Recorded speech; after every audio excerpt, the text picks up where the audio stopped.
Good afternoon, everyone. Good evening. Welcome along. It is Inspire and Be Inspired, your weekly motivational conversation, occasional life hacks. Today, I am joined by Colonel Red, a gentleman who has been in the music industry for over 3 decades, hailing from Birmingham.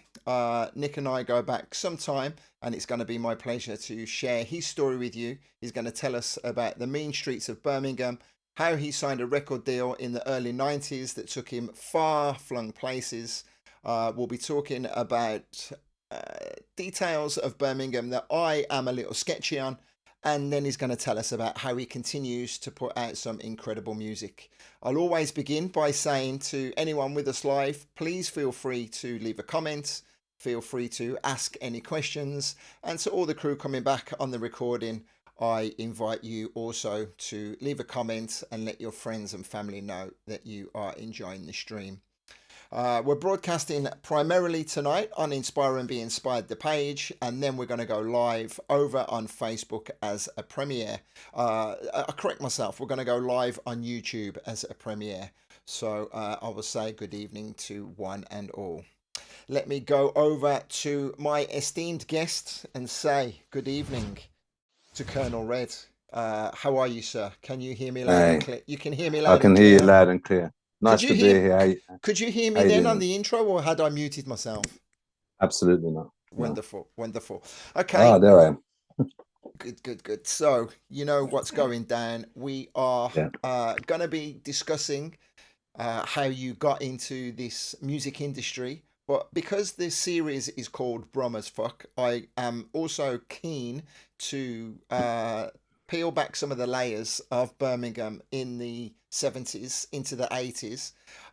So Right. to get a little bit of context, we should really find out the year you were born, or roughly when you were born. Roughly, when were you roughly born? Okay. I was born 1962. Okay, so Um, in Birmingham, Erdington, Birmingham, by the way. mhm. I was one of them that was born at home. And yeah, 1962, Birmingham, Erdington. Uh, 1962. Erdington is not that far out of the city centre. It's an area that uh, I myself moved to, and it's how Nick and I. What would you rather yeah. me refer to you as? Nick Reds? You know what? We go back too far for me to worry about that. Okay. So yeah, going back too far, I moved to the area that Nick lived, and I became very good friends with his younger brother. And it was through Yeah. one of Nick's brothers who I would get to know him. We had a Mm. very quick catch up earlier when we were doing a tech test, and it was quite Yeah. funny actually piecing all of the jigsaw puzzle together and Yeah. remembering the final details. Yeah. 35 years plus, Nick and I have known one another, and I'm looking forward to getting to know him just a little bit deeper and refreshing my own memory. Okay, so Birmingham, 1962. That'll take us up to the 70s, 71, 72. That's right. What was life like in Erdington? Erdoc. Erdington, Birmingham was, if I cast my mind back, it was about kids playing out and music, funny enough, and dancing was always a part of what was on the street because we were just street kids. We didn't have all the distractions that they have now with the I generation. We was scrumping, we was playing British Bulldog, tracking, and that's actually how we got to know everybody in the area. I still see people now that I knew in the area purely through playing the games that we were playing on the streets. Um, and pretty much everybody who was playing in the area went to the same schools. So we was influenced by all the same things. Hmm. So walking around the area and having the friends that I had, like Roy Lynch and the Burns brothers, and was all about what we were sharing from our own homes. Yeah. Hmm. The area that you grew up eventually would become quite multiracial, multicultural. But back in the day, you must have been only one of a handful of people of color, right? Am I That's right. correct? Am I correct in Yeah, that? yeah. I mean, my father was always proud to be that he was like the first black man on the road to in Bayamon yard, and so like He was him, and then there was another black family that lived down the road. So that was always like made a point of that. You know, we're one of the few, basically, and it didn't matter to us on the street, to be honest. I think the first time that color came into it, although we heard it all in the home about the differences between what was going on in our home and in our life and our community and what was going on in the community outside. The first time I actually come to terms with the difference between us was when I first heard Bob Marley being pumped out of one of the houses in the neighborhood. And I remember that was my first connection to my own identity, because I wanted that voice, that sound, that music. I wanted in. And I realized that I had the privilege of being able to want in to Ali and the whole Rasta movement, and the friends that I had, you know, they could relate. So that was the first time I could go, oh yeah, there's white and then there's black. Do you Hmm. know what I mean? So being from a mixed race household, That's uh, right. it, it Mm. it took a little while for that to sink into you. Yeah, I think that was largely because although my father, I mean, when we came from a household that was very predominantly a Jamaican household. If you come into our house, you're going to see the plastic lino at the door, the plastic over the furniture, the gram in the front room, the cocktail bar, all the things that you could not touch because it would mean your life was over. Do you know what I mean? So, my dad kept a very strict black household, so it was clear that you was coming into a Caribbean household, and my mother kind of assimilated. You know, she only really cooked what my dad wanted. So the food we ate and the music we listened to, which was old ska and blue beat, everything about our house and our upbringing and our environment was black. When I say that the distinction in terms of color was the first time I felt a sense of separation. Hmm. So it wasn't that we didn't sort of know that we were children of color, because a lot of things had happened to us coming up that had already decided that the way people were responding to us at school, because the school was predominantly white. So in the area, there was definitely a separation, but we still played with our white friends and our Asian friends, and we still played football, and we still kind of aspired to. And Christmas, bonfire night was all about fun. But when the issue of color became something of an arrest, was when Marley and the whole Rasta explosion happened. That's when suddenly you felt for the first time there was a side to stand on. Okay. And that was the first time I think we had to turn around and go, "Oh, which side did it on?" You know what I mean? You know, and that's kind of where that kind of began. So that's what I mean by when I say that, you know, in terms of music and in terms of what was exposed to, I think some musics were sent to bring us together, and some music at that particular point was sent to separate us. Gave you a very strong identity. I want to say Yep. hi to Mr. Jefferson. Jeff Jefferson says hello to both. How are you, my friends? Hey, how you doing? Um, Anyone else that's watching, feel free to say hello. We are currently discussing life in the early 70s. So, getting that stamp of your identity and latching onto Mm-hmm. Bob Marley, was it at that point that you realized you were trying to emulate him maybe with your own voice, or did you not realize you had a voice at that point? Well, I was singing from before then, because my secret, my locked up secret that is for the world to know is that I was actually part of the choir that sang on the "I Wish It Could Be Christmas" blockbuster. Of course she Um, was. Of course she was. so, I so always remember seeing that picture. I know, man. Okay, so So so so just basically let me that ask you that to roll that back. Let me ask you to roll that back and reveal that again in all its glory. this was pre-identity. Do you know what I mean? Okay, so the infamous Roy Wood, I Wish It Could Be That's Christmas. right.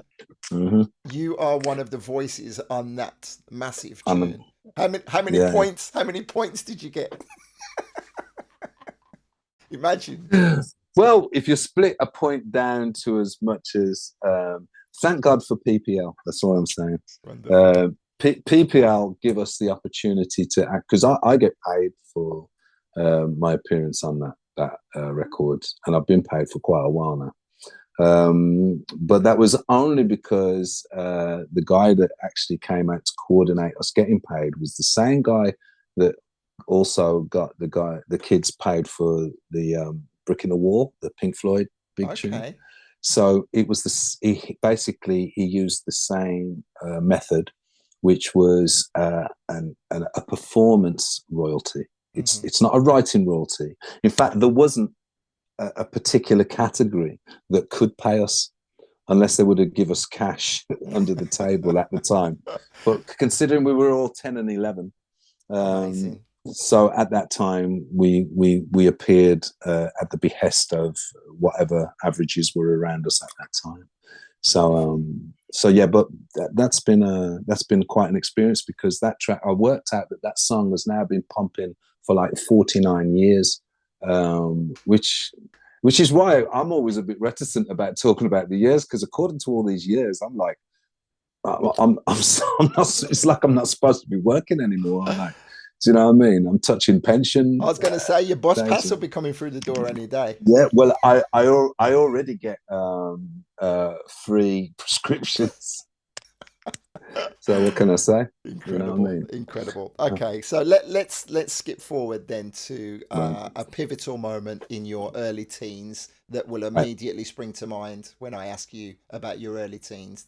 Tell me something that you think, yeah, this was a turning point. Okay, the turning point for me was the moment that I kind of described to you earlier, because that actually was the pivotal point that told me that music was the way I wanted to go. Okay. I didn't need to think. I'd never ever. That would have been when I was 13. That's kind of when I started to write songs. I immediately started to write songs, and I was fortunate enough to be hanging with, because I went to Stockland Green School, and I went from Marshall Primary School, that was quite a very sort of tame, fair mix of kids, to Stockland Green, which was radical. It was like a radical move, because by going to Stockland Green School, yet again, I had an identity check. I was mixing with more kids that came from Jamaica originally, and Barbados, and all the small islands. And the thing about it, this wasn't about color, actually. This was more about culture, because this was about mixing with kids who had come up in church, and they'd been playing guitars and bass and drums since they were tiny kids. Mm-hmm. So I was starting to go to a school where I already had these musical rudiments. You know, I was walking with a bops. I was always tapping on the desk, always wanting to sing, always wanting to express. And then I met a whole heap of people at school in the first and second year that was already doing that for real. So I was mixing with the Cunningham brothers and people who were playing guitars, and I was starting to, straight away, I was hanging at their houses. And this was the pivotal turning point for me, was mixing with my secondary school, and straight away music was the most important thing. Okay. So any kind of stereotypical garage band? I mean, we didn't really have garages in Erdington, did we? Social club, youth centre. What was the flex? Well, we had a Stockland Green Methodist church where a lot of the kids would assemble and get their groove on. I mean, let's face it, you know, we was listening to James Brown and Skenge. So like you're in a club, because we had school clubs. We had St. Mark's. I don't know if you remember St. Mark's on Stockland Green at the top of Bleak Hill. No. On the top of Bleak Hill Road, you had St. Mark's, which was like a table tennis den, but also we used to do a little disco there. Then we had the Methodist Club. There was a guy named James who used to run all of these deep reggae, rub-a-dub style musics that came out, that a lot of people had to kind of hope that they could hear at the big venues. We were hearing in the little kind of club school discos, and you know, and I like, so like, so yeah, that was a large. We had Broomfield that was down Slade Road. Then we had the YMCA, up on in Erdington Six Ways that was doing dub nights. So everything was influenced with mostly reggae, to be honest. It was all reggae venues, reggae clubs, and reggae and a little bit of soul. We even had a place upon what we used to call the front line, because we used to go to a place called the Yenton. It was a social club. And that's where we'd hear like James Brown and Al Green and all of these tunes that was soulful. But also there was a lot of tension because we was coming over, we was crossing the line actually, because we was going to Yenton, where it was really a lot of all the kind of still quite racist white boys. And they didn't like the fact that there was hordes of these young black youths who was coming into the clubs. There was dancing, dropping foot, and it was creating a little bit of Catching the ladies' eyes, no doubt. well, that's exactly what it was doing. You know, it was like we were storming the clubs, and the shuffle was our thing. You know what I mean? We had the skank and we had the shuffle. So we had, for every piece of music that would come up, we had dances for. And if you was to walk around Kings Road and all the gullies, right? I don't know if you remember Kings Road, Slade Road, but all the gullies down them sides, if you was to go into the gullies, you'd find that all of us were like learning the new dance moves. You know, that was kind of our thing. Our Well, thing was to, dance for yeah, me is definitely something that stands out in my mind of you. And yeah. as the years progress, I can automatically say big influences: James Brown and Prince, two of your Yes, idols, right? absolutely. Um, okay, so uh, mid 70s, punk rock, Hmm. new romantic, sound Yeah, systems, on and yeah, on. Let's touch very briefly again on growing up in Birmingham. right. The first ventures into town. Well, I think for us, it was again, it was the soul stroke reggae club. So we had places called like Rebecca's. Hmm. We had, but you see, even then, we had places like a lot of people associate the car now to the pickup joints that used to happen on the Friday and Saturday nights, and then the all dayers that used to happen as a result of the kind of jazz funk scene that was happening in that during that period. But I have memories of being at the Carno when I was a kid too, you know, pre-teen, before we even got to 16, 17. Locarno, Top Rank, which then become the Hummingbird. All these were places where we were going, and again for the same reasons. But fast forward to Rebecca's, Pollyanna's, Sloopy's. Those were like, we're talking about the late 70s, just Hmm. before turning into the 80s. But I was fortunate enough to discover the rum runner. I remember a real dear friend of mine named Phyllis Morris. I'm sure you know Phyllis. She had her 21st birthday. I was only 16 at the time. And she had her party at the Rumana, and she'd invited obviously all the heads. And this was like Carl and Lance, Ricky and Ty, the twins, the Baker, I think the Ball Baker brothers. And these guys were on a whole other level dancers. And I went to Phyllis's 16th birthday party, and it completely changed my life. Completely. Hmm. Sorry. From an aspect of the a different set of people, or the way people were moving, or the music that the DJ were playing. A combination of all the Mm, above. I yeah. mean, I was coming from a very much a roots and funk background. I always had dancing in my step, but that came really from my father. Um, but when I went to Romana, I seen something that I'd never seen before, and it was like seeing something alien happen. I seen these guys dancing. I heard the music that they was dancing to. It was jazz fusion, something that I just hadn't heard. I hadn't seen people move to that, and I hadn't seen the way people dress. And I thought, sorry to Now you swear, can swear. Feel free to swear. that's what I went. I was like, fuck. What I felt like, I don't. You have you ever walked into something that you feel like, how, how did I miss this? Yeah, yeah, yeah, yeah. Well, that's how it felt. How I've missed something, and I can still remember. As I'm telling you, I'm shaking because that was a huge part of not only me wanting to transform into someone who could become just like the people I was watching, the clothes they wore. I wanted to know what they was eating, where they was going, where it all come from, where did they live, what was this, what's that music, anything that triggered that evening from that point onward was it. And Mm-hmm. that kind of helped solidify and shape how I was about to pursue a musical career. Okay, so That was it. let's touch very very briefly on your siblings. You have a brother Carlton who's also That's right. big in the music scene. I Yeah, remember him as playing saxophone. that's right. Was he rolling with you back then as well? Yeah. Uh huh. I And think that would have been the battery in a lot of what I pursued in the music as to shape it into a career.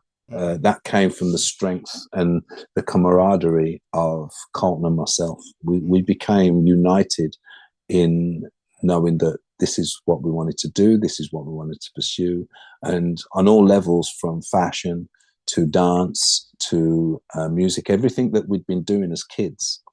Because everything that I was learning, I was taking home and influencing Colton and vice versa. So everything that we was doing amounted in the fact that we want to make music and we want to develop our art and we want to become artistic performers. And it was then we realized that all of the early childhood, from dance, music, everything that we've been exposed to was about now shaping it into something that we could turn into a career. Okay, so what were the first steps for you to get into that career? Well, first of all, funnily enough, I mean, we knew that we wanted to be good musicians. We didn't just want to make music, and there's something in us that was saying, "Look, be the best we could." So we was as much practicing our scales and developing our musical sensibilities, but we also had a keen eye for image. I mean, we really seen and understood the importance of having an image. We knew that if we're going to get somewhere with this, we're going to have to shape our image and start to become more connected to fashion and make our look as strong and as malleable as our musical sensibility. That was a huge part of our philosophy that we'd created together. Mm-hmm. The fact that we could dance just helped sort of impact all our ideas, because we felt that there was always a performance and a styling that we could continue to weave, Mm-hmm. as a result. So we'd started to develop the music. As much as we was developing the music, we was actually developing our image and our idea of where we felt that we would shine most. Well, if we skip forward a few years, it's very clear to see that you nailed that. You know, you have a very strong look and a very strong identity. But in those early years, I'm keen to Mm. find out about the direction you took musically. You said you were starting to write songs a few years prior. Mhm. What were your motivations? Were they love songs? Were they political songs? Were they you know?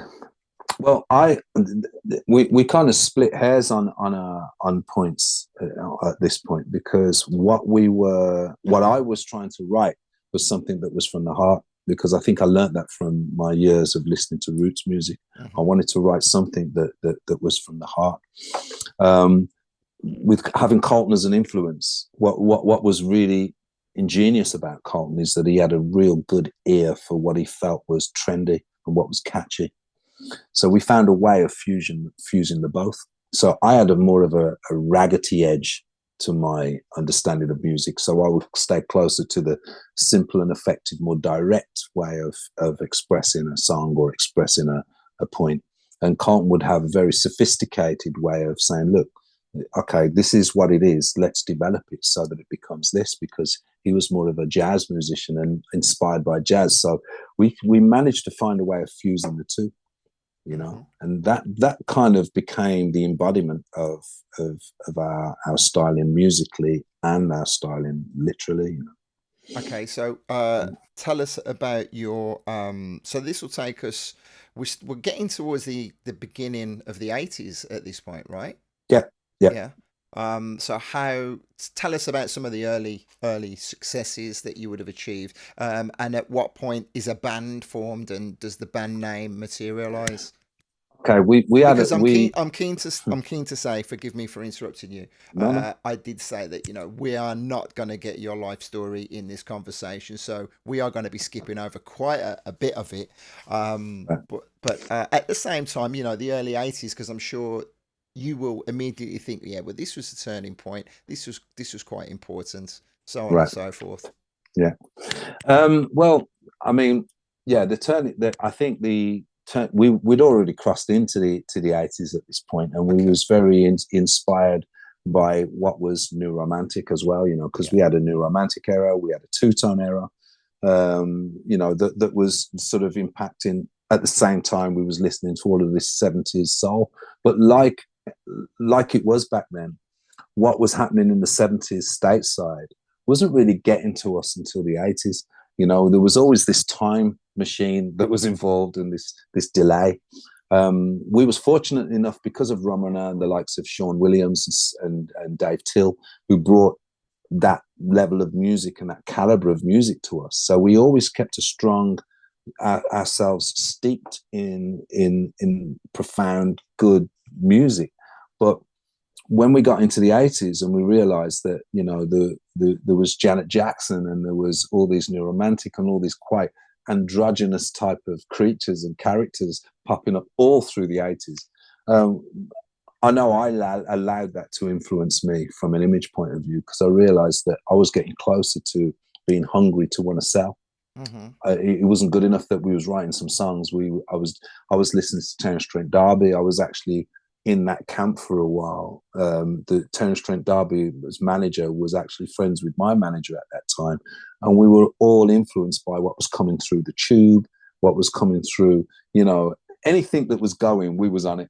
Mm-hmm. And I think through the 80s, we formed a band called Rare Move, Okay.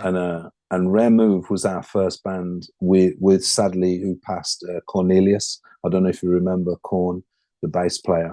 Not off the top of Um, my head, okay, unfortunately. he was one of Birmingham's finest. He was our first bass player, together with a couple of other guys, a guy named Mark and a guy named I can't remember the other guy's name right now. But there was a few of us, and we managed to color a cellar in Westminster Road. The Corn's father was a guy named he was known as the Hat Man. He was the hat maker for the area, and he was kind enough to let us have his cellar, and where we literally turned that into our first base, and that was where we developed uh, pretty much a band sound, and Mm-hmm. that was pretty much directed by Colton and myself.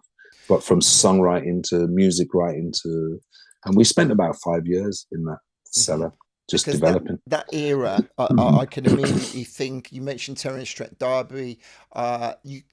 Everyone will automatically cast their mind back to the huge Levi 501 Yeah, adverts, the high waisted absolutely. jeans. Yeah. I've got as I'm listening to you, Right. I'm thinking Mm. of Sade. I'm thinking of That's right. Glenn Goldsmith. All of these That's right. albums Yeah. covers are reminiscent of the kind of vibe that was floating around at the time, right? Yeah. Yeah, I mean, we see we were steeped in what we felt was jazz. Like, we was listening to a lot of the soul classics, and we was listening to Herbie Hancock, the experimentalists. Um, we was listening to traditional jazz, and we was listening to anything that would teach us about melody and about composition. Isley Brothers being one of our biggest heroes. Isley Brothers, between Colton and I, was our heroes purely because they just had such a melodic approach to everything, whether it was rough or harsh.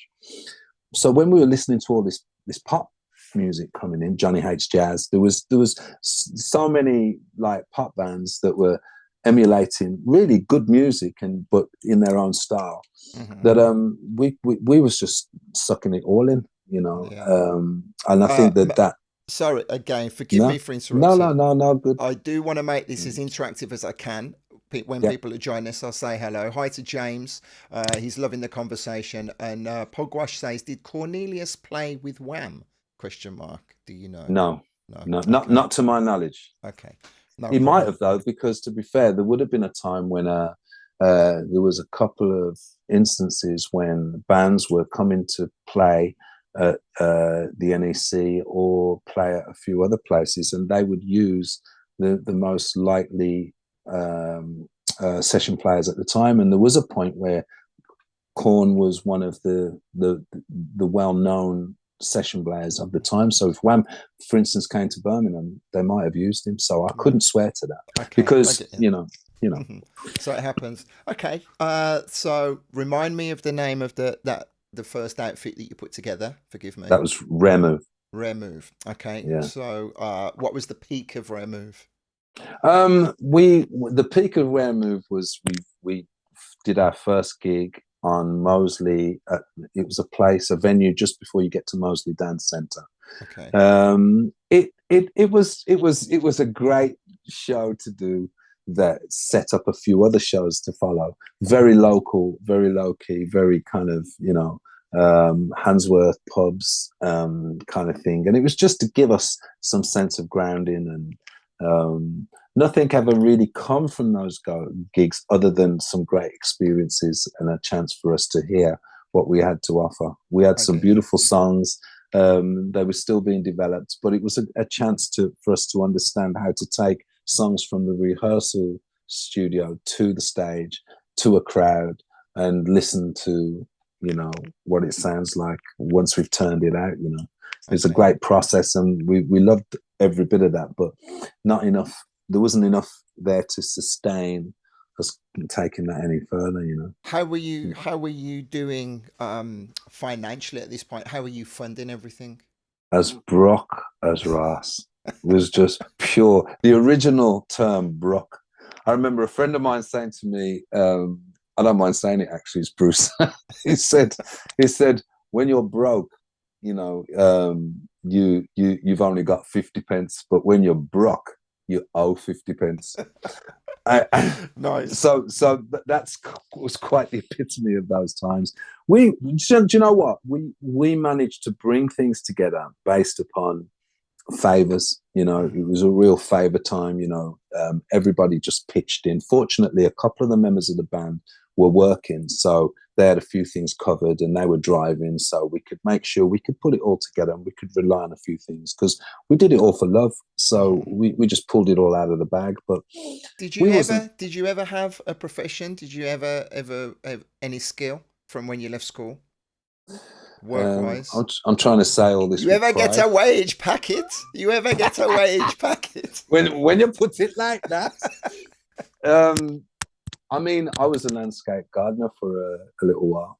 Okay. I've worked in factories. Factory work was pretty much my thing. It wasn't Right. difficult to get into factory work. I Okay. I had 2 factory jobs and I had a landscape job. The landscape job came when the children came because I had children young, and I knew music was my thing by the time the children come, but I also knew that I had to make sure I was making money to bring in for the kids. So that's where this landscape gardening come. I get you. But it was during my period of being a landscape gardener and the mother of my kids, when she was working, I was looking after the kids and she was working. So we was both doing part-time jobs and pulling in what we could to make sure our kids had what they needed.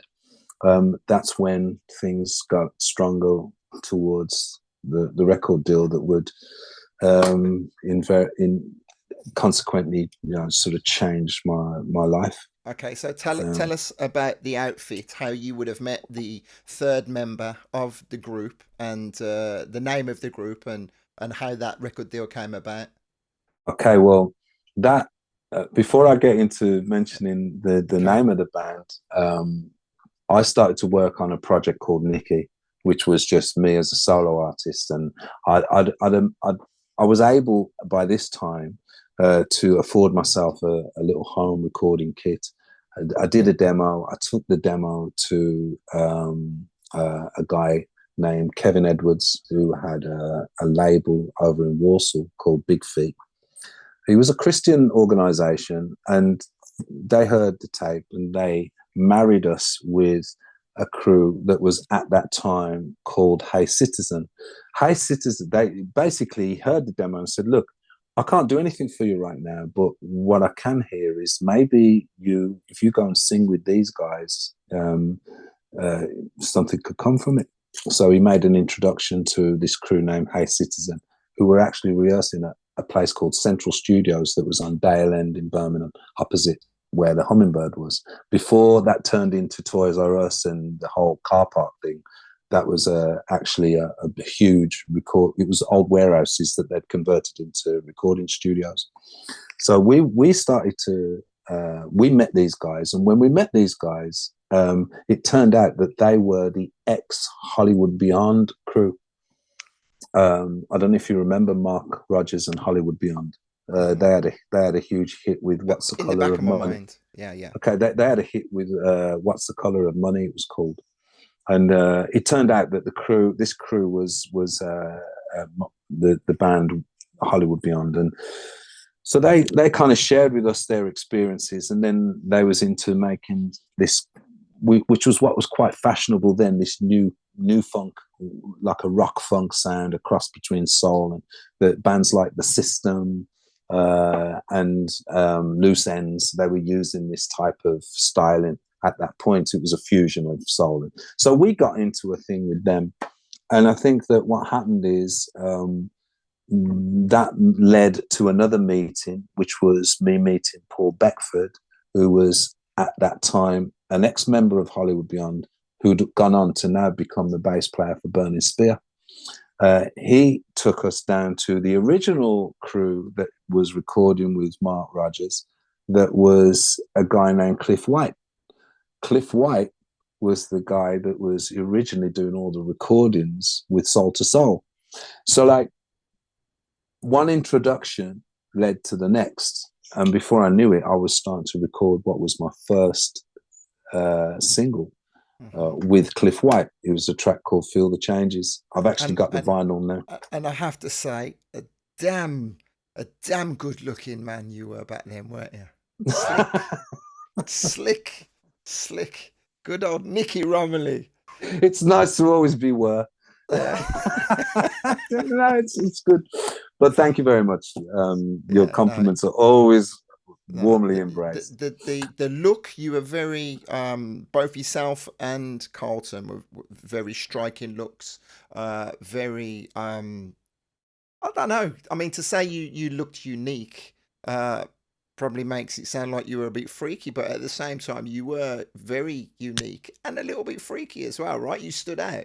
Fair to say? No, I mean, I think there's truth to that, and thank you. I mean, I do take that as a compliment. Regardless, I think that when you see what was an identity crisis when I was younger, because although me and Carlton come from the same garden, we're very different in the way we perceive ourselves, and Carlton always felt that he was who he was, and that was it. Leave me alone. And I was always. I embraced my heritage. I'm very much my father's son. I very stand and still do.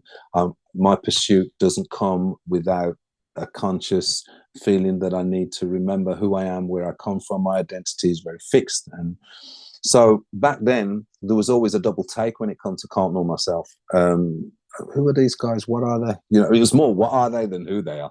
Yeah. Do you know what I mean? Obviously, because people are constantly, stripping you down. And often I'd get, are you actually black? I mean, what are you?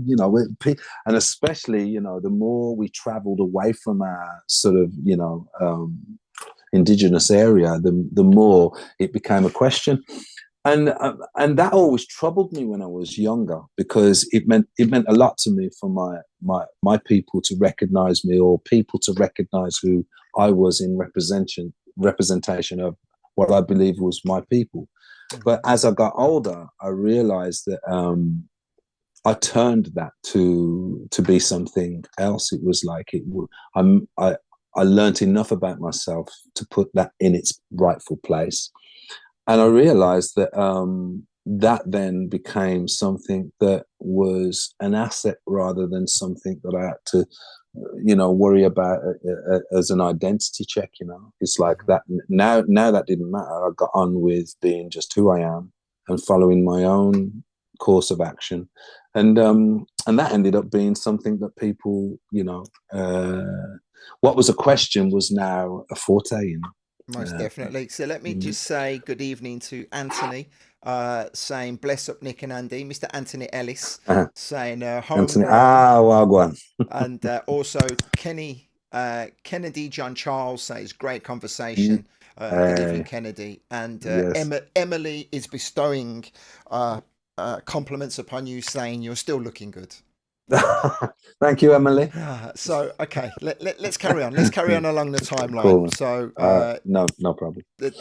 The momentum picks up. You're starting to widen the scope of people. Basically this transition with Paul Beckford after meeting various people along the way transpired in London. That was my first real trip down to London.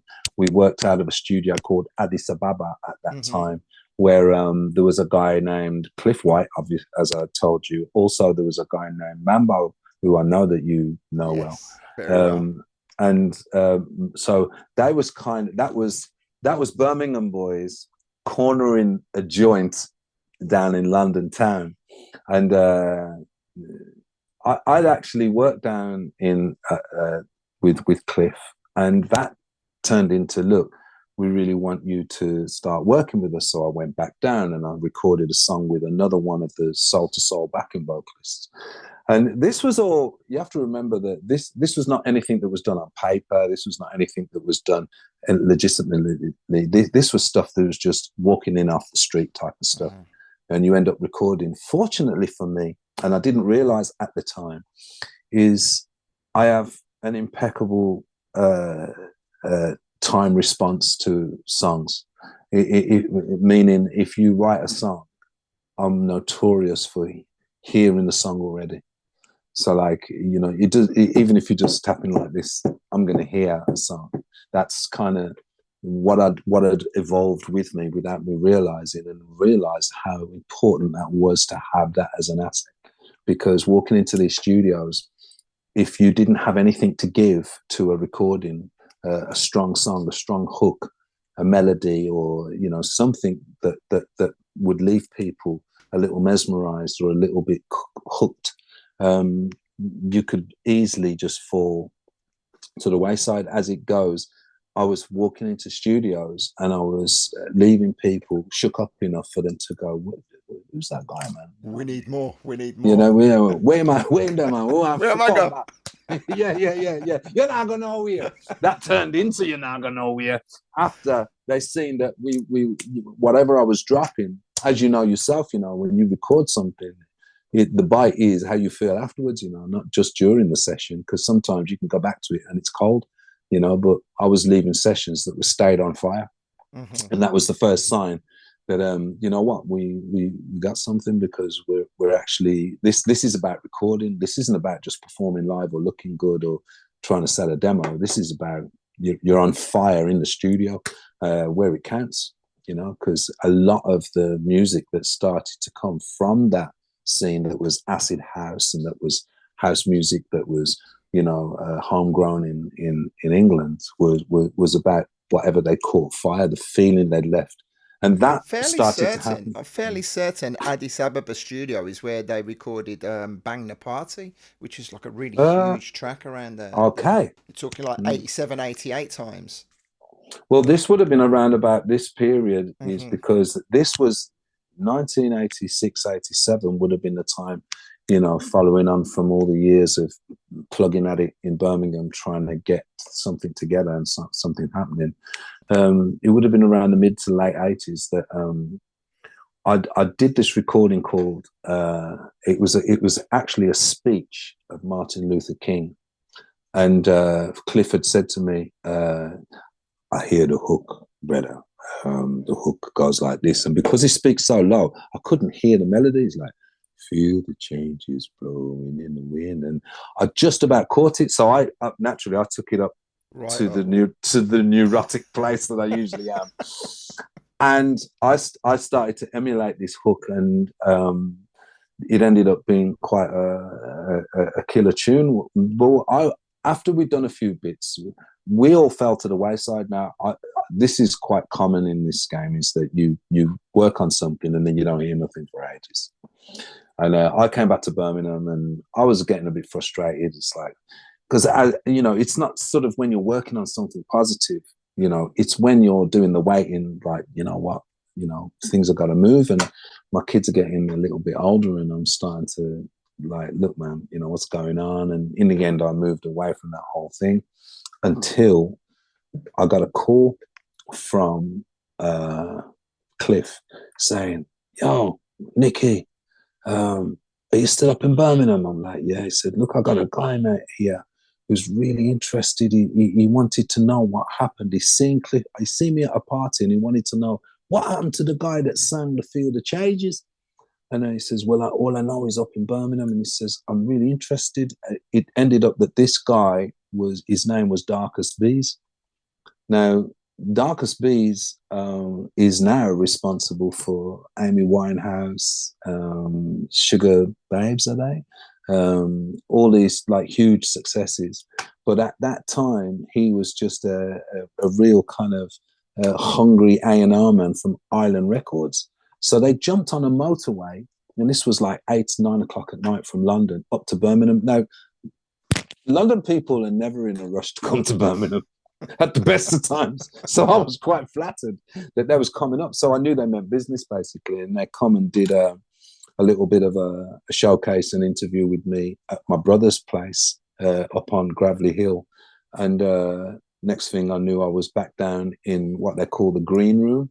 And in the green room was where U2, Grace Jones, Marley, they'd all recorded all their island demos, because they're all island artists. And me and Colton was in the green room recording some shit. This was like, wow, yeah. Fuck, man, what's going on? And what transpired from that was a sacking. Darkest Bees. The next thing we heard, Darkest Bees was fired from Island Records, and he wanted to take us to Big Life. And I don't know if you know Big Life, but Big Life is Jazz Summers. So he takes us to Jazz Summers label, and Jazz Summers does the interview with us. And Jazz Summers says, he's quite an eccentric cat, this guy. So he's like, I like this. And he suggested a few things. But Darkest Bees, because we've learned this is why he got fired, because he'd been warned. He'd already come up with a few ideas, and one of those ideas to put us with a guy named Robin Smith. Robin Smith was working with, at that time, a guy named Howie and Dobie. I don't know if you remember Howie and Dobie. No. And they was like, he'd been working with Junior, had been working with he'd written all the songs for Pasadena's. Ride the Train actually was his song. So Darkest come up with this idea that he would be a good person for us to work with, against Jazz Summers' wishes, because he says, don't put him with this guy Robin Smith, because this guy Robin Smith's a maniac. Do you know what I mean? And it was one of those situations. So I had to make the call and go, well, am I listening to Jazz Summers or am I listening to Darkest Bees? So I threw with Darkest Bees. We ended up getting with Robin Smith, and Pride and Politics was born. Mm-hmm. And we wrote that album in 6 weeks. So the first album came out in 91. That's one. And I do recall that it was, in hindsight, it was received well here, but you got more attention overseas, right? Well, we actually did it in the States, and it got attention in the States, and it was received here, but really by the crate diggers, by the DJs, by the people who love music, by the music lovers, but not by an audience that we could say, we could reach out and sell to. It was more of a great industry album. I think people in the industry received it well. Magazines received it well. Production divisions received it well, and budding musicians, highly critically acclaimed. Yes. Yes, and yes. and it had some great guests on that album as well, which back in the day, like I said, when you're talking about having guests on an album, there was only one guest that didn't show up that was asked to come on the album, and that was uh shit, I forgot his name.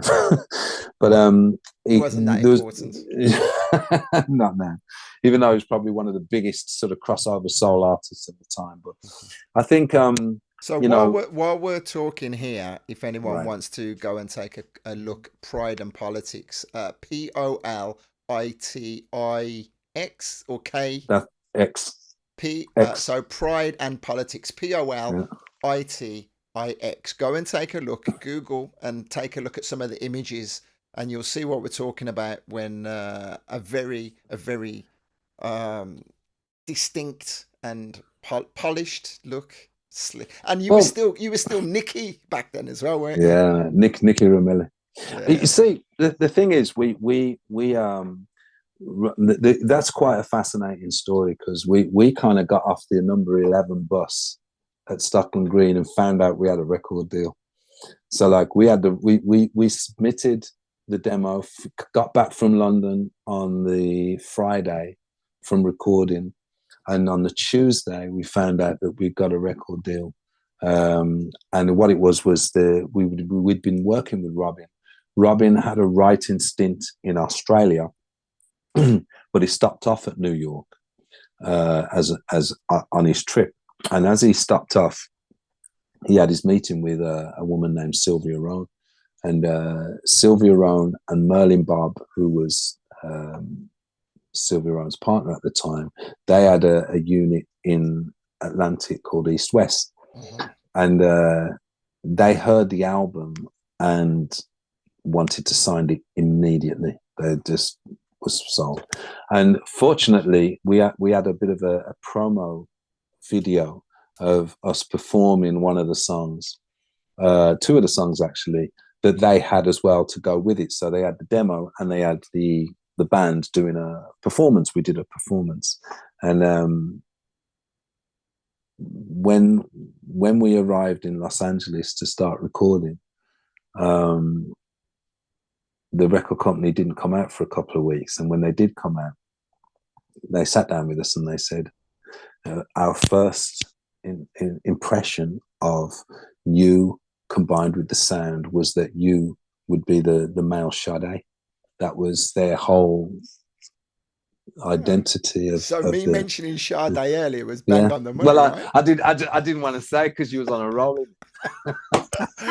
Wow, wow. But I mean, that was pretty much precisely what Sylvia Rohn prescribed as what she felt was the marketing point and value, and that was big on her part for her to even say that, because she already had Mick Hucknall and Simply Red in their camps and underneath her belt, and she also had In Vogue under her belt, so she was already quite the crossover marketeer.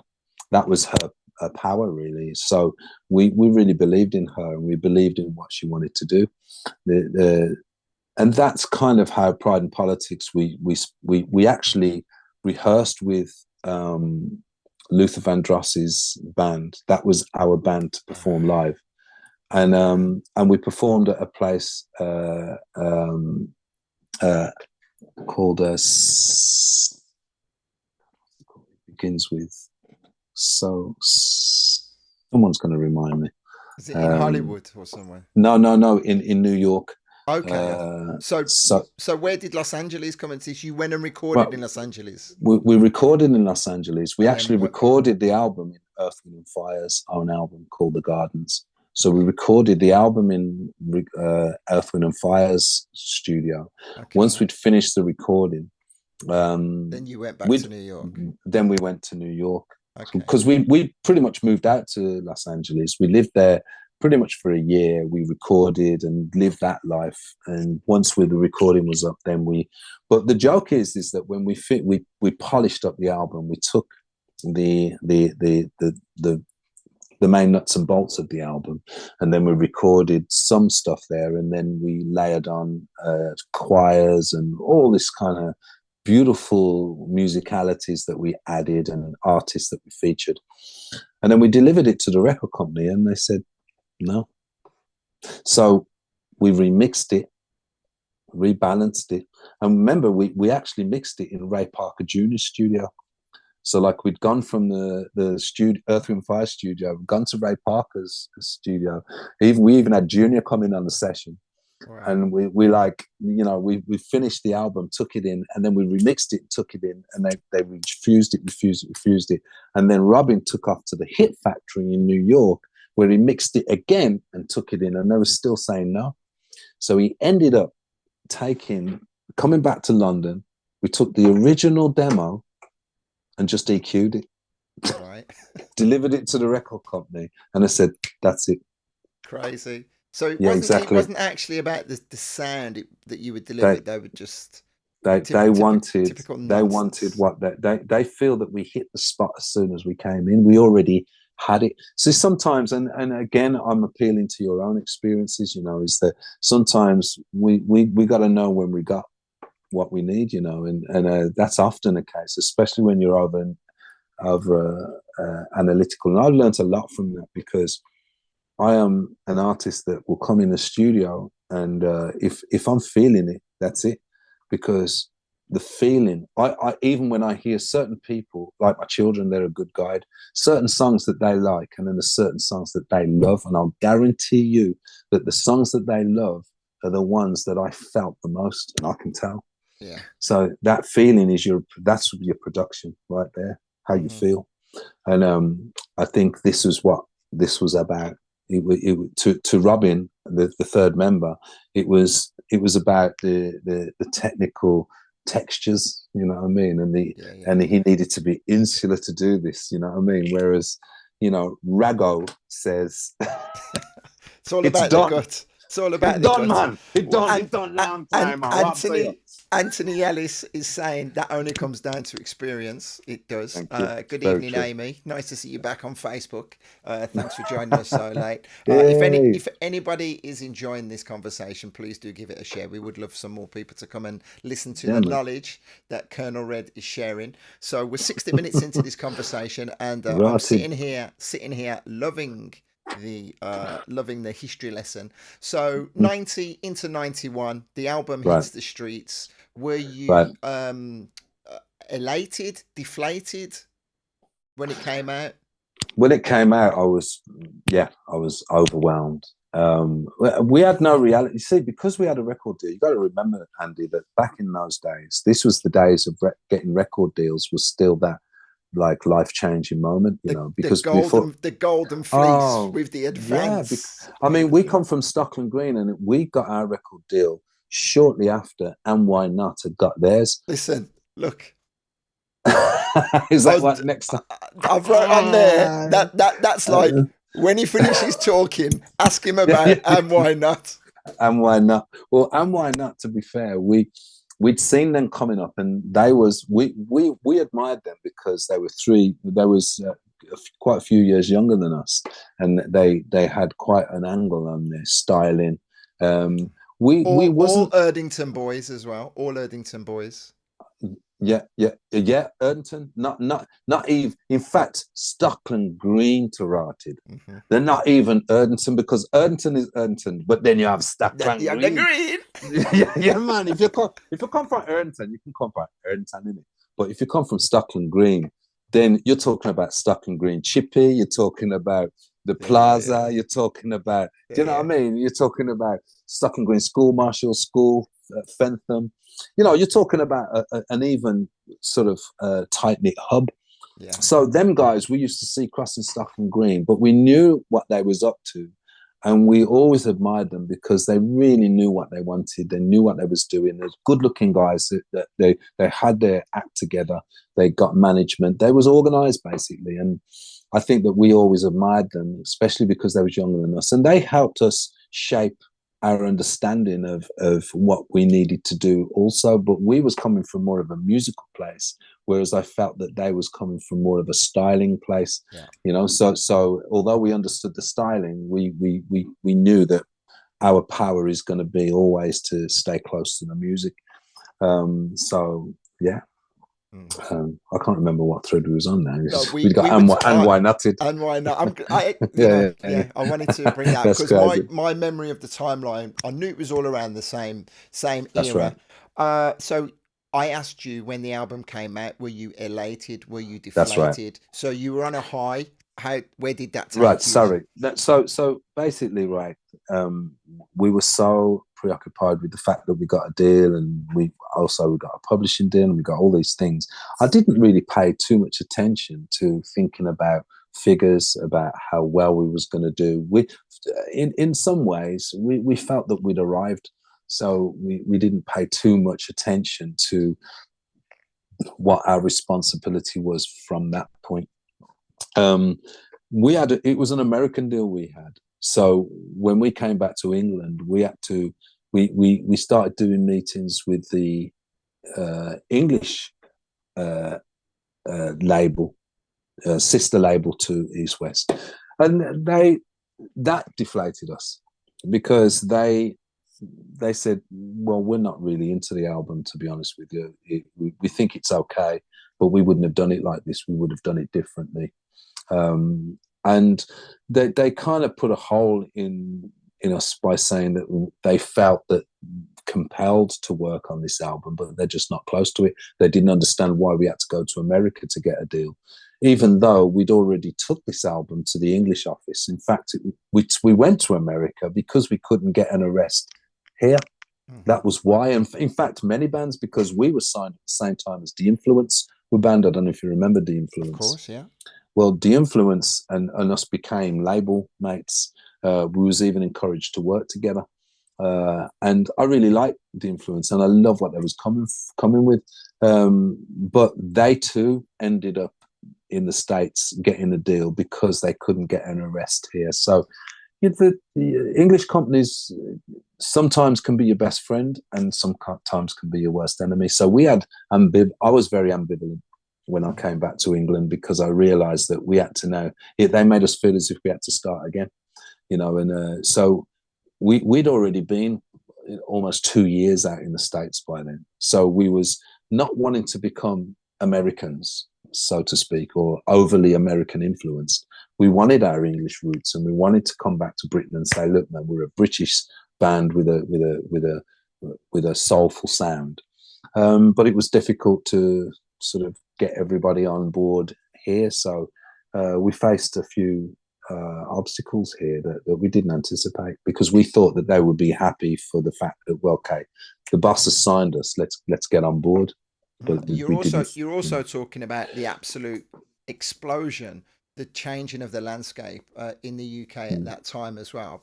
Everyone had already long since gone acid house crazy, and now they were full blown. It was all just about rave culture, right? That's right. I mean, what encouraged our first single, "Hold On," was quite a song that everybody embraced.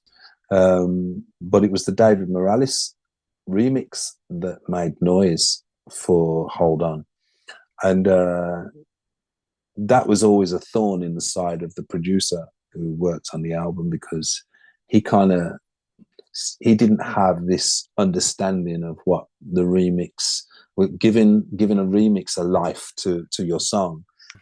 He just took offence. Yeah, That he just someone took was offence that fiddling with his baby. That's the yeah, wrong analogy. no. Well, not to interfere with your political incorrectness, but in all fairness, that's exactly what it felt like to him. Someone's troubling his baby, and he didn't feel that. I think he had the same. After a while, we was in this place of oblivion where we had a great sound, but we needed people to champion it who understood it, and we needed to be able to come home and have some support at home because when you don't have the support at home, that has its knock-on effect, So when we went back to the States, we started to think, well, okay, it's a big marketplace out there, and whatever we can get back here, we need because it would help create leverage over there. Because the Americans are quite fickle in terms of if they can see that there's there's benefits and advantages of getting a good British following, or getting Britain to pay attention and stand up for your music. They'll watch how well you do. That will mean something to them, because they'll go, okay, we're on the right path. But if they can see that your own are turning your back on you, so to speak, they think like, well, why should we have you then? Do you know what I mean? It's like, and as much as that sounds pretty fickle, it is like that, you know. And you have also what I learned during that is we did a whole radio tour out in the States, and the radio tour was going to P1 and P2 stations, and the P1 and P2 stations are set up to actually champion music that they believe the black urban stations are championing also. So if we would have been an outrageous black sounding urban band, we would have won at the P1 and 2 stations, because they would have been aware that the black urban stations was playing you also. But we got into this place where we had an identity crisis, because the urban stations wasn't playing us because our sound wasn't black enough.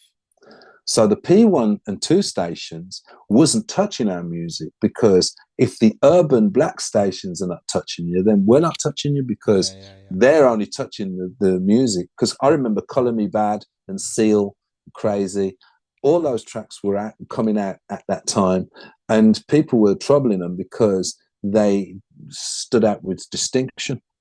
In fact, people didn't even know what Colour Me Bad was, because Colour Me Bad was actually, I think, there was only one black guy in the band. I think there was a predominantly white band or Latin band. There was biracial or something. There wasn't an outrageously black band, but because they was given distinction, they could become a credible. Basically, it was about credibility. Do you know what I mean? It wasn't even about color in the end. It just happens to be that, you know, a black band with a black sound is going to win credit more than a band that hasn't got a clear identity.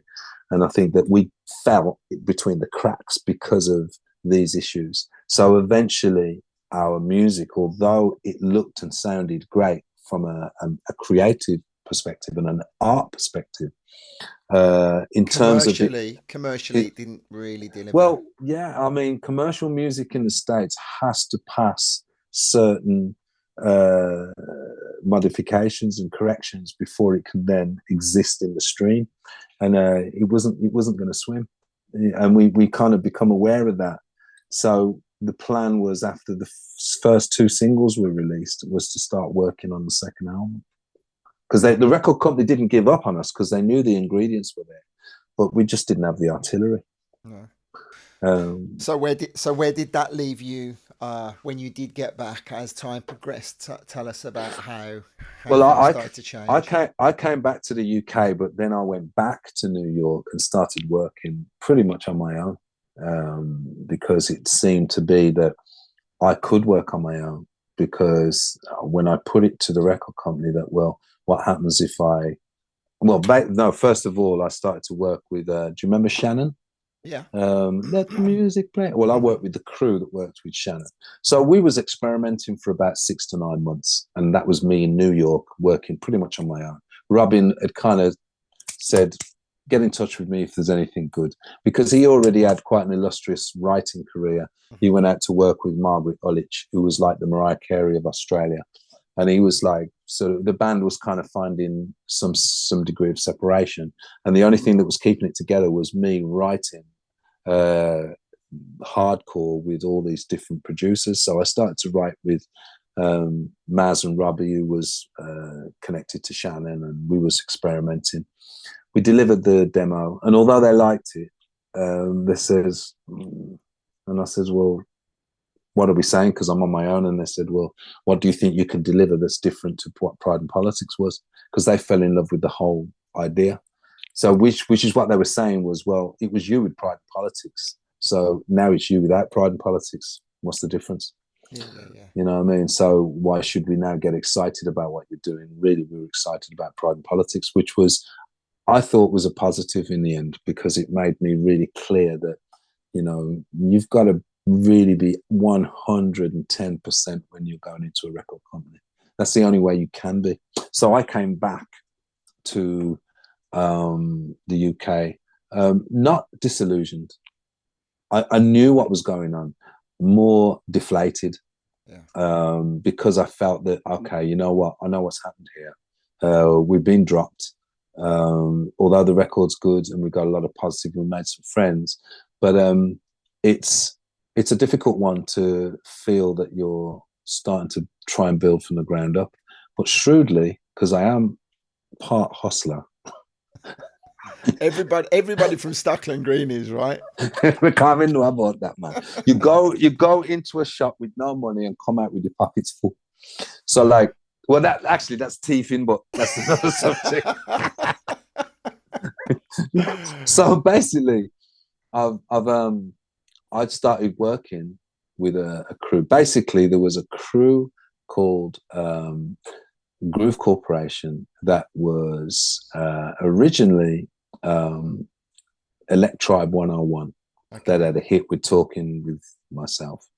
But they became Groove Corporation was their remix name. And they leaned more towards their remix name because their singer, Billy Ray Martin, had left and there'd been some noise. So that was... So for some reason, I don't know how, but my old manager had been in the mix with them and provided them with some singers to do some tracks. And it just wasn't working. And my manager had said that there's only really one person he knows that could hack these vocals. So it's like, he got in touch with me and said, look, can you come down and help me out? Basically, because I'm not looking good here. I said I'd provide these vocals, and they're coming here singing like choir boys, and they really need some street slang, you know, on these particular. It was a track by a track called Showtime, by Undisputed Truth. And it was an old classic. I just happened to know the tune. I thought, okay, I know what to do with this one. So naturally, I just went, of course, I'll come along. So I went along to the session. And that session turned into the song called Rain, which I then had a release with on the 6x6 Neil Rushton's label. Well, as you say that, I don't know if it's divine intervention or a sixth sense. Right. Would you believe it? Lee Fisher comes in and says, "Yo, Reds, I first met you at Nobby's. Loved working on Rain." Would you believe it? I was just because he was called Mother at that time.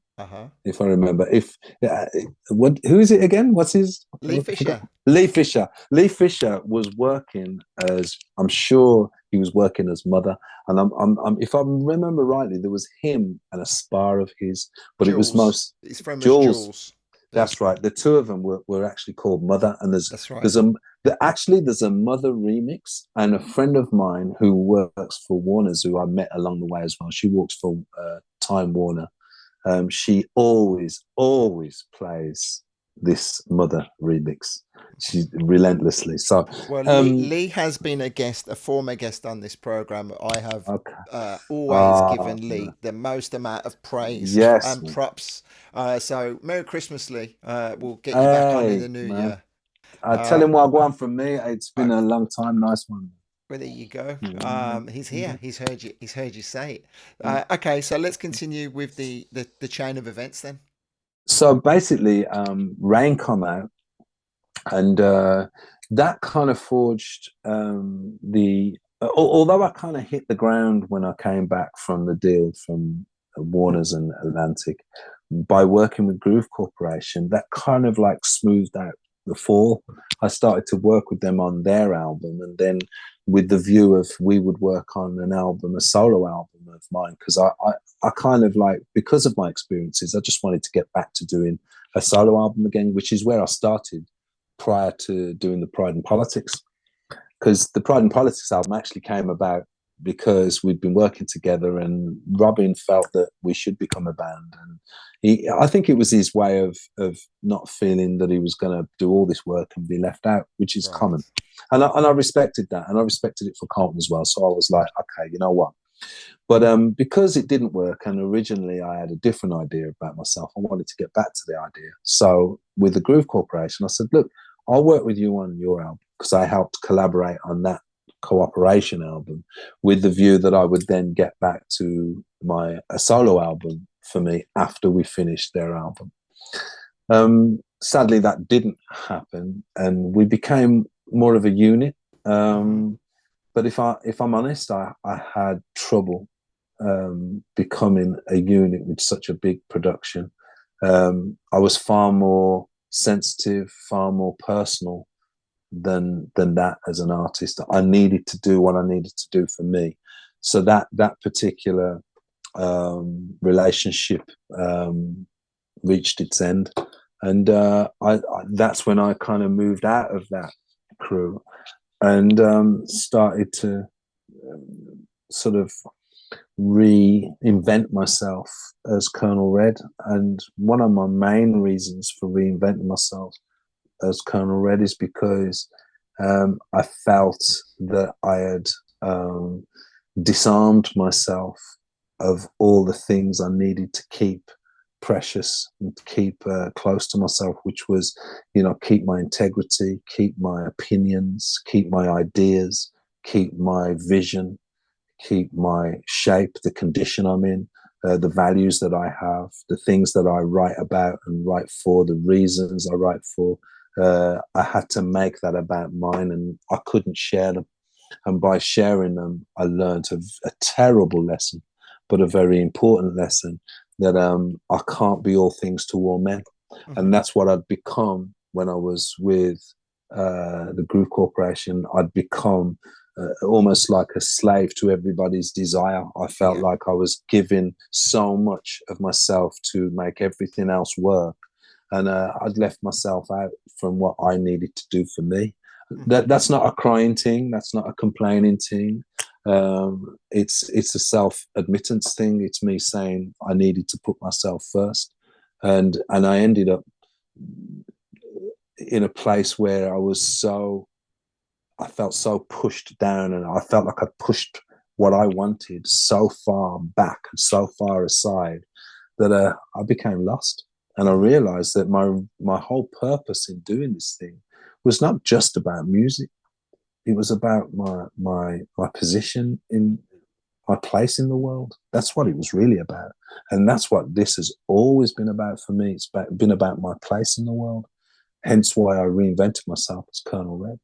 Because, Okay. you know, So from some darkness, a yeah, reinvention that brought forward a slightly more um, energetic yeah, outlook to your writing, a mm, slightly more militant. Is that, yeah, yeah? yeah, yeah, absolutely. An aggressiveness Yeah. to your persona. Hmm. Hmm. Well, you see, reinventing myself as Colonel Red had to be more, it had to be about Colonel Red as it had to be about the music, because that's what was absent before. Because the reason why I was getting lost because to be fair, I could turn around and say when I joined the Groove Corporation, I became lost by trying to serve, Yeah. but I became lost way before then. I was lost before I even got into that camp, because I was lost when I was with Pride and Politics. But because I was so easy to bribe, Because you were so hungry. no man, I was starving. When you But it talk about happens, right? It hey, when you happens. when you talk about living life on the streets of Erdington, Birmingham, I mean, I'm talking about signing on at Bennett's Hill Wrestling. That even when I say that, I had to go back there then and go rotted. And my reality is that I was always hungry, because I really am my father's son. Because our father raised us with some. You remember my dad? He was Hmm. severe, man. He was a very ambitious, positive, progressive black man. I love him. I'm proud of him, and he's with me today. And I do this for him, because I do it for his legacy as much as I do it for myself. Do you know what I mean? And I realized I was in trouble before I even got into Pride and Politics. And don't get me wrong, I'm not taking away from any of those experiences, because they have helped shape me into being someone. I can't even remember who I was back then. I just remember what happened back then. Yeah. But what I can say is that, Colonel Red being radical, being truth telling, being honest and true to himself, regardless of whether people like or don't like. My thing was the thing that I promised myself, reinventing myself as Colonel Red, is that I'm gonna do. I'm gonna literally flush the system with music. That's what this is about for me, So man. it must have been You know, completely cathartic for you, and good work. you would have felt the release. You would have felt Yeah, there was a time when you lay back and you went, "Okay, finally." yeah. Yeah, yeah. Well, you see, I didn't get the chance to collapse as easily as that because one of my enemies was I was very lazy in terms of production. I always felt that I was really slow with computers. I was quick with equipment. I could play keys, I could play guitar, bass, percussion. I always understood the shape and form of a composition, and to perform at a certain level that would give me some sort of accompaniment. But I was really lazy on my approach towards the tech. So I always needed someone, and that was the first thing I had to address when I set up my studio, Tribal Rhymes. It was because I needed to learn how to be independent. I needed to learn how to not rely on other people, and it started in the studio first. Because once I started to learn how to develop in the studio, um, that attitude and approach towards everything started to apply itself to everything else I did.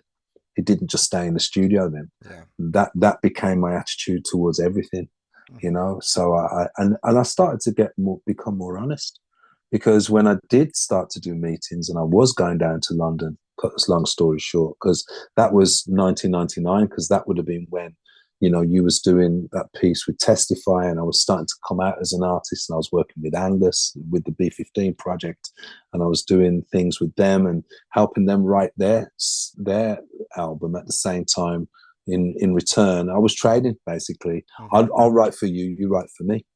And I listened to some of my sketches back then. It was just regurgitating like someone speaking in tongues. But what happened is I started to trade, and when I started to trade, I had a different value for what I was trading, because Yeah. now I wasn't joking. I Okay. wasn't fooling around anymore. Okay. I was in my late 30s, and I was like, listen, you know what I mean? If you're trying to bring some torture to me, I've been Hmm. tortured by the best. That ain't Yeah, gonna yeah, yeah, yeah. happen. Yeah, Not gonna happen. yeah, man. I'm too tough for you, man. You're gonna have to bring help. That serious. That's was my attitude towards only. That was only my attitude towards an adversary. That wouldn't be my attitude towards truly an ally, someone Yeah, who a genuinely true wants to help. And collaborator. yeah, Yeah. because I'm ready to help, Andy. I'm ready to. Even now, I'm always ready to put down what I'm doing and help someone and give someone love. That's what I call my power. But where I'm not ready to help, if I can see that you're coming with me, coming to me with some shaggery, I'm the quickest one to draw out the belt and give you Well, some I one time lick. take you back to Stockland Green. So listen, Rotted. we are still continuing to have a great conversation, but time is racing on here. So what I'm going to Okay, do, man. I'm going to Mm, condense this down, and mm. we're doing very well on the timeline because it brings Yeah, us bang up to this point. yeah, We need to start trying to get the crux of what I want to discuss now. right, The London scene, right. divine timing, the broken beat movement. Colonel Red arrives in London, and you found a whole new sound. Cheers, my brother. Is Mm. that tell us about that. So basically, by the first collaboration I was invited down to was Alex Atias. Alex Atias was working on an album called Beatless. He'd already got the deal with the Ubiquity, but he had to come up with the music. And as I did, I walked into the studio, started to work the first song. The first song worked. We worked on the second song. That ended up with me featuring and collaborating on 6 songs, which was pretty much half of the album. That was my initiation into what would have been then, or what was going to be my time in the broken scene. But like many of the broken producers back then, Alex Satyas being one of them, is instead of trying to help exploit you to the world, what they would do is kind of keep you in their little, on their dial, their secret little dial, which for a minute, because I was honoring the introduction by Paul Martin, because it was actually an album that he was doing with Alex, I kind of respected that. But it wasn't long before I started to work with, next door, funny enough, to Alex Satyas, was IG Culture. So it looks like I've worked with a lot of different people, but if you're ever in the Goya building in West London, by the time you hit the Goya office and you go to the end of the passageway, you've just walked past IG Culture, Alex Satyas, Sweet Abraham, Yam Who, Bugs in the Attic, Daz IQ before you get to the end of the corridor. And my days in London would be, yo, I've just finished recording. Yeah, man. Well, so when you come in, you know what I mean? So it'd be like you've left one studio door, and before you've gone to the toilet, you're in the next studio. Hey, yo, I got a joint here, Ritz. Do you know what I mean? And this is how it was working. Now, Mitchie Boy, I don't know if you know Mitchie Boy. No. You know of Mitchie Boy. Mitchie Boy is the artist that did the original Fiddler artwork, the incredible Fiddler artwork that many of us believe that was quite a catalyst in bringing Fiddler to such enormity on the London scene. And so Mitchie Boy did the artwork for Blue Eye Black. During that period, while he was putting that together, they had a magazine. I can't remember what the magazine's called, but it was like a broken magazine. He'd had all of Mitch's artwork in. And there was a guy named Simon who was the writer. Now, sadly, he's passed away. But he came out to visit me while I was in Edgbaston. I was living in Gillett Road. And he came to visit me and did an interview with me. And in that interview, I told him that when I was at school, they used to call me Reds because of my complexion. They actually used to call me Red Rum after the horse. And then they used to boil it down to Reds because I was always the reddest one in the room. So like that, and I was trying to explain that to him. When he did the feature, and he called me Reds in the feature, like when I was at school, and that's how Reds was born. Okay. I went back down to London, and they was all calling me Reds out of nowhere, and it made sense. Mm-hmm. It's quite funny actually, because some people see that as rather a derogatory term. Not at all. You see, this is the thing about what people probably don't get when it comes to Black culture anyway, because what we call as terms of endearment, might seem derogatory to other people, but it's a way of flipping the script on things. It's like when you take someone's affliction, like if someone has got spots all over his face, here they'll probably find a neutral name to call him to be kind. In Jamaica, they'll call him Spot or Spot Up.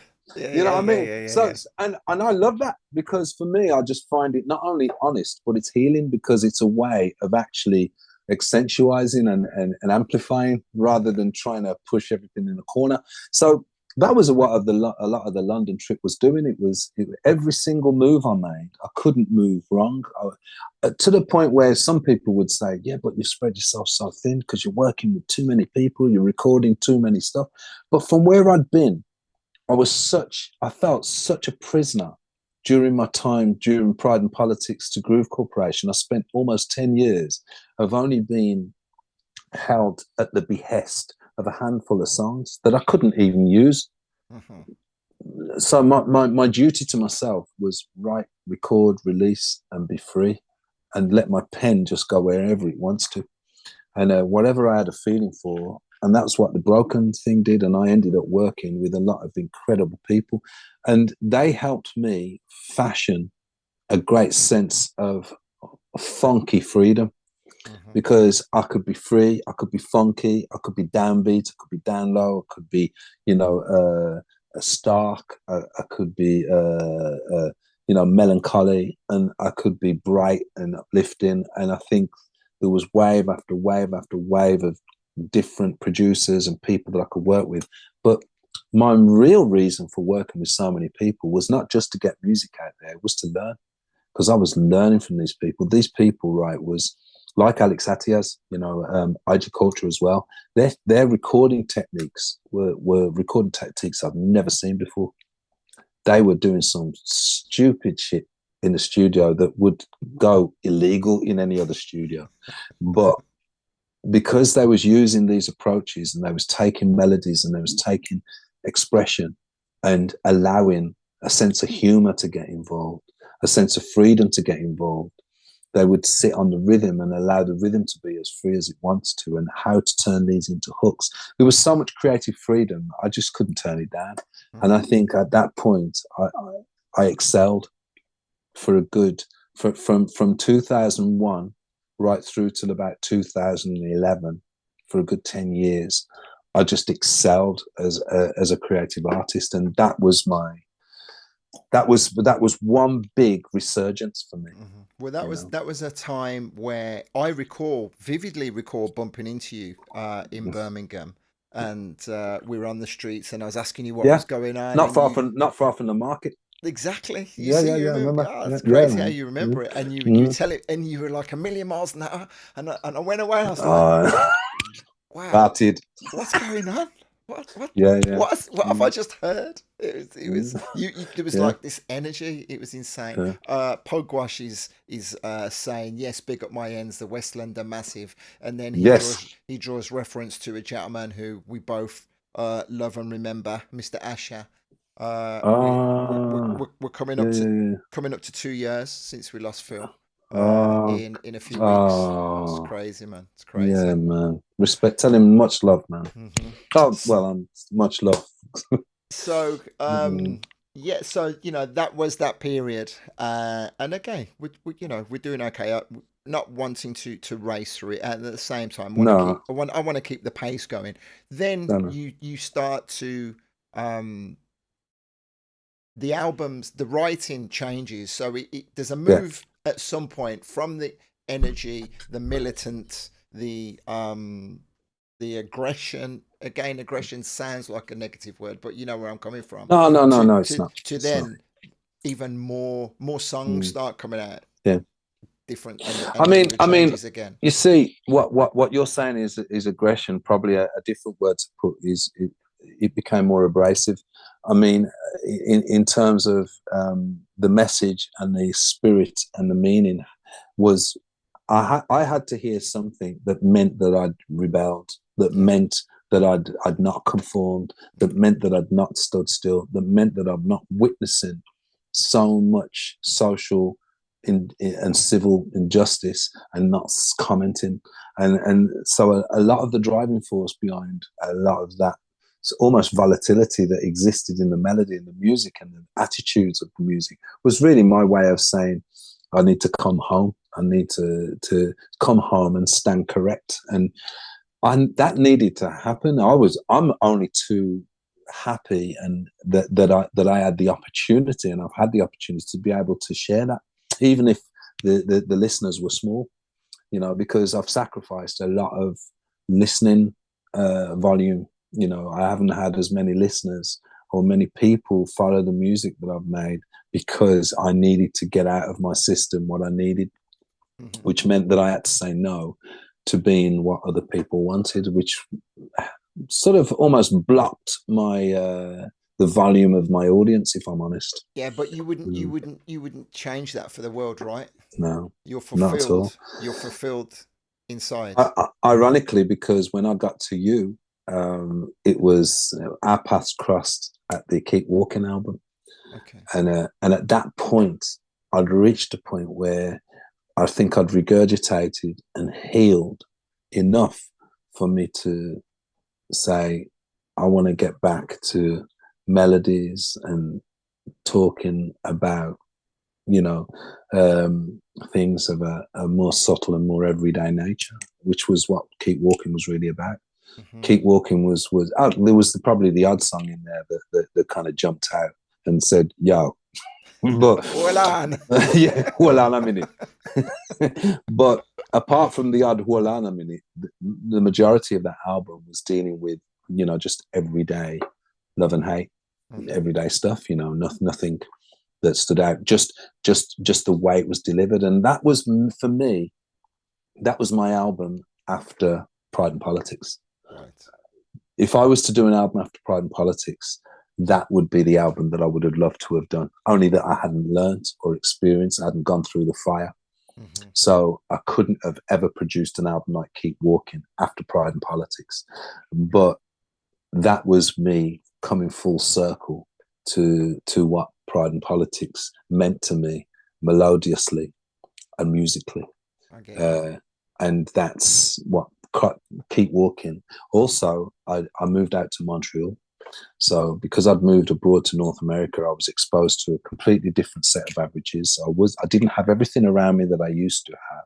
I couldn't just call up a man or go on a show or do anything. I wasn't saying yes to certain gigs.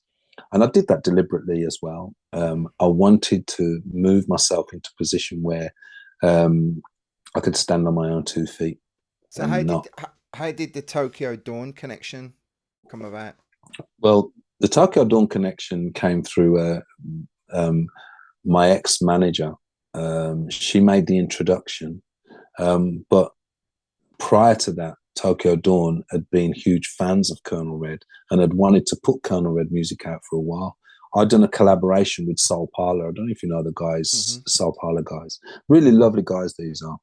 And they invited me out to Germany to perform. I performed in Germany, but as it happens to me all the time, Andy, I got off the picked up at the airport. Oh, by the way, just before we go to the gig, we just want to take you to the studio just to like check out what we've been up to. I end up 2, 3, 4 hours in their studio writing 2 songs. Do you know what I mean? So I'd recorded 2 songs before I even got to the gig. Hmm. And this happens to me all the time. I've had to tell you the amount of songs that I've wrote like about a few miles away from an airport. It's incredible. That Soul Parlour ended up becoming a release. Well, Tokyo Dawn Records are based out in Germany, and so obviously the Soul Parlour are a German crew. So they had good, strong affiliations with Tokyo Dawn Records. So they wanted to put what they was doing with me out anyway. And because of that, they come after me, Mark Walwy come after me for an album, which ended up transpiring as the Keep Walking album. Hmm. So like that's how that album's come about. That was literally something that Tokyo Dawn had wanted to do for a while. And they found me through a collaboration that ended up on their label anyway. So, and Mad. we've not stopped releasing since. I Well, mean, we've that's it. been, There yeah. is a world of music that's been released. I want to Mm-hmm. start trying to wrap this up now. Are there any Mm-hmm. major? We're going to talk about your current work and your current projects, but are there Yeah. any major points that you think actually I really want to pick up on this before? You talking about Montreal as the time progressed in the last few years. Key moments that you think are quite important, pivotal moments continuing on the journey. Ironically, I started to do film work, film soundtrack work Okay. way back, right? And then I started to get into actual film.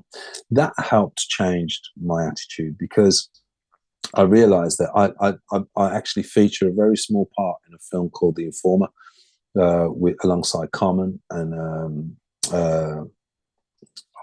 I'm forgetting names tonight, man. This is like It crazy. happens. It happens. Yeah, sorry about that. But anyway, it was uh, these experiences. What they've actually done is took me away from the studio and made me appreciate as an individual what it is that I'm actually doing. These pivotal points that you're talking about are not only measured in studio recordings and releases, as much as I've had some great moments in the studio and I've released some great music, but I've had some great life experiences that have made me now look back and look at my recording career and helped me to feel so at ease with everything that I've done. Now I'm starting to decide what it is that I want to do instead of just doing it because it's a great idea or because I've been requested to do something great. Now I'm actually in the studio etching out what I think is a great plan. Mm-hmm.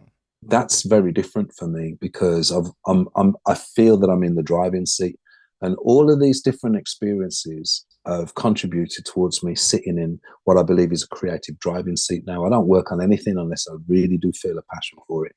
Not only that, I'm actually responding to the requests or responding to the work I'm doing by saying, okay, if it's going to be like this, I don't want it.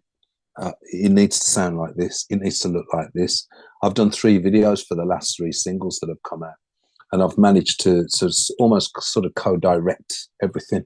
So I feel like I'm in a different position. So the pivotal points to me have become have helped me become more of a director in my career rather than just the music that I'm making, but also the lifestyle that I'm living. Mm-hmm. Because a lot of the people that I'm working with now they are colleagues, but they're also friends. I have a lot more in common with them than just the music or the projects we're working on. In fact, I find that unless I can actually sit down and talk about everything, or at least a few things other than the work we're doing with someone, the likelihood of us being in the same creative space is pretty remote. Mm-hmm. That definitely does come down to experience and age and the wisdom that comes with it. You can say, you old bastard. that's all right.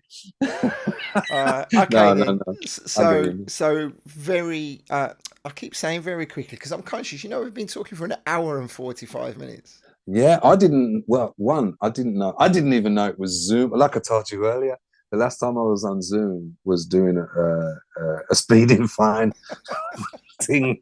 I know. Well, it's so basically, you've surprised me today anyway because I didn't know how this was going to work. I just knew I was ready for it.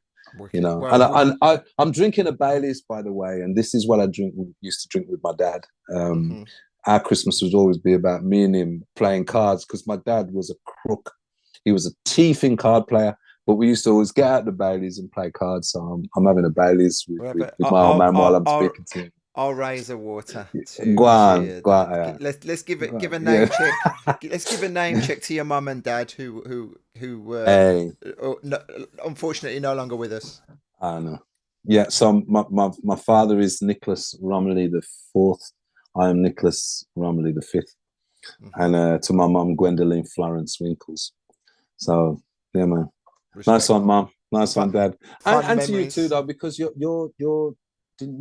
your father that passed? Yeah. My dad passed away 8 years ago, and my brother. Okay, right. So crazy times. I remember I lived on the road adjacent to Nick, and as I say, grew up with his younger brother. So let's bring it back up to speed and start to tie this up now. Your recent workings with Inkswell, riding high at the moment, Inkswell. right? Right.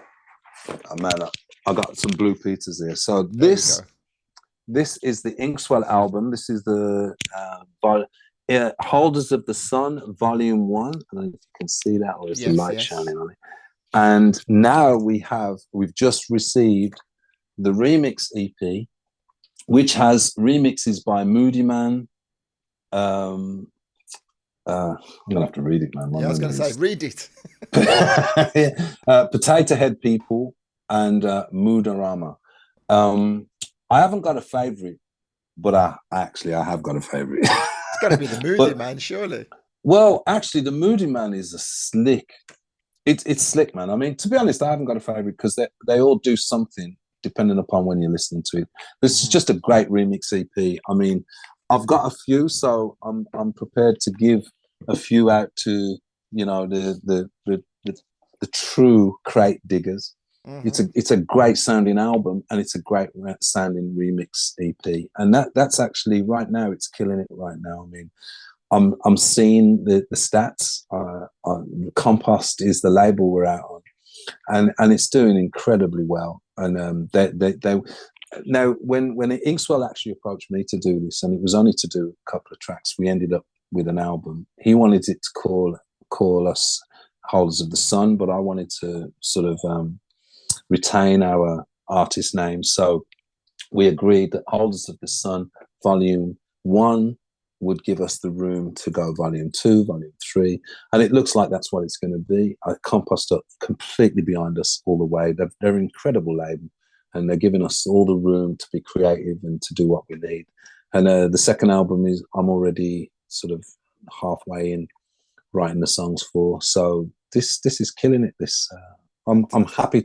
I'm not trying to collaborate with too many people anymore, Andy, to be fair. My collaboration days are starting to run thin. I don't believe I've got anything else to offer or share anyone else. A feature, yes. A collaboration of this enormity, no. Inkswell, yeah, because we seem to share the space. Yeah, we have that, yeah, but not. I can't put my hand on my heart and say I'm going to continue to collaborate unless it's very, very special and touch something that really touches my heart. Then, you know. But so that's the album that's out now. I've also got a single that's coming out. I just put on my stories that's coming out on New Year's Eve. Who is Who, with a producer in Rotterdam, a guy named Jurgen Baumann. But he's working under the name of Benz. He also goes by the name of Acquisition. This guy is a monster at this, man. He's killing it. He's been doing a lot of stuff on Defected.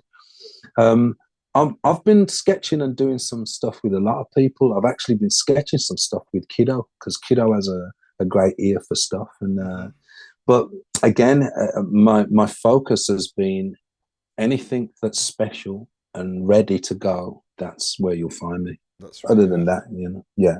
Well, Pogwash has shared a link to the Bandcamp page for the Holders of the Sun remix. Ah, brilliant. So big up on that one. Okay, so if people want to find you, I'm not going to direct them to your 7-year-old website. No, the website's up to date. I saw some new images on there, but there is some of the text needs updating. Mr. Romilly. Yeah, I can't. Give me an example. The text. Something about coming soon in 2014. I was reading. Oh, you're going to embarrass me, some man. Well, you did ask. Right, man. You know what? I feel like I've been in the kitchen cooking rice and peas all day, and you've just come and fling some chips on the table. Well, what were we saying? What were we saying earlier when you said, "I've seen you cuss some people out, Wardy"? That's when you become Wardy. Now, you know what? You're absolutely right. I mean, I promised myself to visit the website and do the work. It's just that over the years I've become so alone with doing everything myself. Message me. I'll take care of it for you. Hey, man, yeah. I will be taking you up on that, brother. No problem. I will be more than happy to. I don't know what's going on here tonight. My fucking light keeps going off in the background. It's all falling apart. Right, so Mr. Red, we have gone from the mean, bad streets of Stockland Green to Los Angeles, working with Earth, Wind and Fire, working with Ray Parker Jr. All the SOBs, way back to that was the place we performed at in New York. It's a classic, notorious SOBs. It's just come to me. Okay. Sorry. So there, back to London and back up the M6 to Birmingham. Nick, I have loved sitting here, reminiscing, catching up, putting all of the pieces back into the holes. I thank you for your time this evening. Thank you, Andy. And I'm honored to have been on your show. It's not the first time, right? We've been side by side quite a bit down the years. Yeah, absolutely, but I don't think we've ever got face to face. Carving out the meat and the bones and things. It's been really good. I mean, I when I came out to funny enough, before you go cast off, when I came out to do Vocal Booth Weekend, I think the reception and the host and the accommodation that you give me was truly a mark of of recognition and friendship, and I will always appreciate that. If I was ever in a position to write that down, that's exactly how I write it. You know what I mean? Thank you very much for that, because it was important. That was at a stage in my life where I was yet again coming back. I think when you're in a position that I'm in, you're always coming back from something, because you will know yourself. You try certain things. Some things work that you've put your whole heart into, and some things don't. And my life is a constant undulation of things that have really worked, and things that just haven't. But yet I've put the same amount of energy and love into all. So you do appreciate when people take the time out to recognize, you know. Well, thank you for saying. I've always held Mm. you in high esteem. I've always had nothing but respect for you. I've admired your hard work ethic. Having a couple of years on me, I always looked up to you, brother, and Thank you. it's genuinely nice to see you in such a good place right now. Thank you very much, brother. Okay, I'm just going to say goodbye to one or two people who are watching. Okay. Before I do go, let me say that Michael Maverick has says, Nick, it's been a pleasure to Yes. listen to your life. Okay, Ah. okay. I'm gonna press this button. It's gonna unceremoniously kick you off of Zoom. So I'll be in touch, man. Hey, man. Respect. One love. Best. One One. love. Okay, so Nick has gone just like that. Make sure everything is working for me. I've been having a few technical issues tonight, but we seem to be working fine now. Thank you, everybody, for watching. If you've made it this far, almost 2 hours into the conversation, it feels like 5 minutes. I could quite easily sit and talk to him all evening, and it would appear that you could have sat and listened as well. Thank you so much. Eddie Sermon comes in at the end and says, good conversation. Nice to have you with us, E double. Emily also saying she really enjoyed it, and Pogwash is also here till the very end, same respect. I'm going to be trying a ting myself now.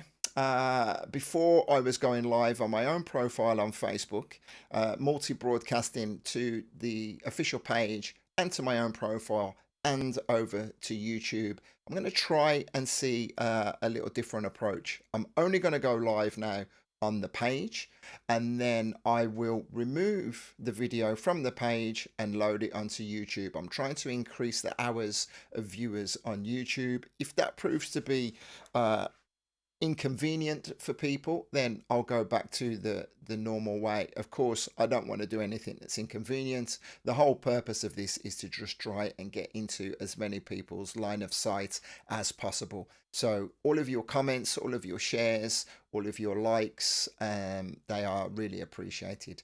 I'll draw your attention to this graphic on the screen coming at the new time on a Monday evening. So that's going to be next Monday, the 2nd of January. I'm going to be talking to another gentleman that many of us will know, Ian Dadds, living with attention deficit disorder. He's also going to be discussing the fact that he is 17 years clean and sober.